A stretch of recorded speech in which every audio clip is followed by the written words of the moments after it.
గుంటూరు జిల్లా మంగళగిరి నియోజకవర్గంలో అభివృద్ధి పనులను వేగంగా పుంజుకున్నాయి. మంత్రి నారా లోకేష్, కేంద్ర మంత్రి పెమ్మసాని చంద్రశేఖర్ పలు కీలక కార్యక్రమాల్లో పాల్గొన్నారు. దాదాపు 20 ఏళ్లుగా పెండింగ్లో ఉన్న నిడమర్రు రైల్వే బ్రిడ్జి నిర్మాణానికి లోకేష్, పెమ్మసాని శంకుస్థాపన చేశారు. ఈ బ్రిడ్జిను 129 కోట్ల 18 లక్షల అంచనా వ్యయంతో కేంద్ర నిధులతో నిర్మించారు.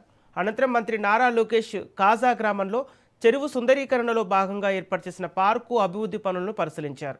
అలాగే పాతూరు గ్రామంలో అండర్ గ్రౌండ్ డ్రైనేజీ పనులు ప్రారంభించారు.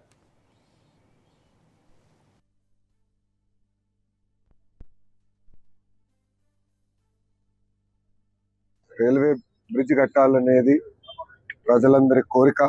2019లో ఎప్పుడైతే నేను శాసనసభ్యుడిగా ఇక్కడ పోటీ చేశానో అప్పటి నుంచి కూడా ప్రజలు పెద్ద ఎత్తున వచ్చి ఈ బ్రిడ్జ్ ఒకటి పూర్తి చేయండి, ఎందుకంటే ఇది హై ట్రాఫిక్ లైన్, దానివల్ల అద్దాక గేట్ పడుతుంది, అందరూ ఇబ్బంది పడుతున్నాం అనేది పదే పదే చెప్తాం జరుగుతుంది.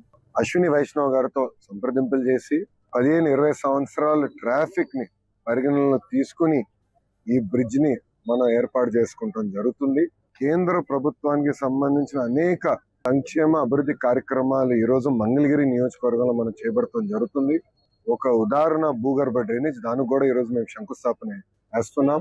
ఎందుకంటే పెద్ద ఎత్తున మంగళగిరి అభివృద్ధి చెందుతుంది. ఇక్కడ పెద్ద ఎత్తున అపార్ట్మెంట్లు, రో హౌసెస్ ఇవన్నీ పెద్ద ఎత్తున వస్తున్నాయి కనుక ఆ మురికి నీరు వచ్చి మళ్ళీ పంట పొలాల్లోకి వెళ్తున్నాయి. దానివల్ల రైతులు కూడా ఇబ్బంది పడుతున్నారని నాకు తెలియజేసినప్పుడు, నా క్యాంపెయిన్ లో ప్రజలు నాకు తెలియజేసినప్పుడు నేను ఆనాడు హామీ ఇచ్చాను, శాశ్వతమైన పరిష్కారం భూగర్భ డ్రైనేజ్, ఆ భూగర్భ డ్రైనేజ్ ఏర్పాటు చేస్తానని చెప్పడం జరిగింది.